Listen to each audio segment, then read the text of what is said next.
You're not There are a alone. number of very compelling stories that I believe that have to do with NASA encounters with extraterrestrials in relation to the moon. I'm reminded of the story relating to Neil Armstrong.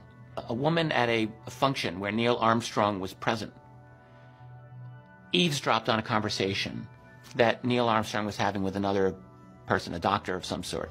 And the impression I get is that she was standing maybe 10 feet away while this conversation took place. And the doctor said to Neil Armstrong, the question probably everyone in the world would want to ask, what really happened on the moon? To which Neil Armstrong said, and this is quoted in books and it's on the web, essentially that we were watched the whole time that we were on the moon. There were craft there, they were huge, these babies were huge, they were menacing. On September 12, 1991, NASA launched Space Shuttle Mission number 48. 3 days into the mission, as they were deploying the Upper Atmosphere Research Satellite, something odd was caught on the shuttle's camera.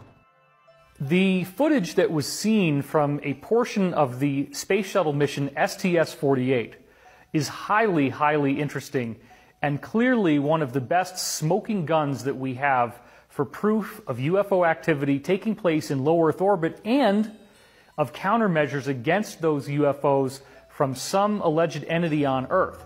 While the space shuttle was gently drifting over Alice Springs, Australia, we see this very clear orb of light that is moving slowly through the atmosphere.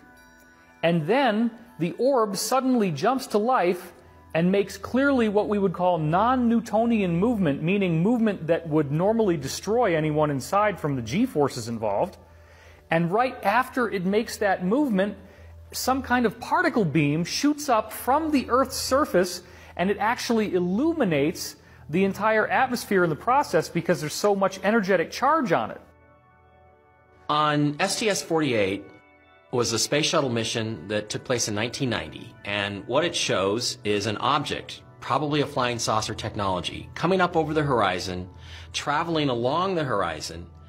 A bright flash goes off, the object is shot at, it actually comes to a complete stop, and then makes a 45-degree angle turn instantaneously, so fast that it basically would generate about 14,000 Gs, which is the equivalent of a 10-story building being dropped on top of you. And then there's a couple of streaks that go by.